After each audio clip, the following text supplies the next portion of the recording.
మేమైతే ఇంటి లోపలికి వెళ్తున్నాం. ఇది పూరిల్లు. లోపల ఎలా ఉందో చూద్దాం.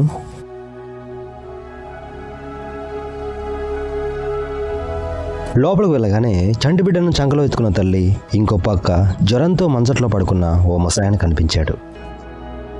వాళ్ళ అనుమతితో లోపల గదిలో ఏముందో మీకైతే చూపిస్తాను. ఇప్పుడు మంచినీళ్ళ కోసం ఓ 4 బిందెలు ఉండాల్సిందే. ఎందుకంటే వీళ్ళకి నీళ్లు 1/2 కిలోమీటర్ దూరంలో ఉన్న వాగులోంచి తెచ్చుకుంటారు. పొయ్యిలో మంట వెలుగుతూ ఉంది.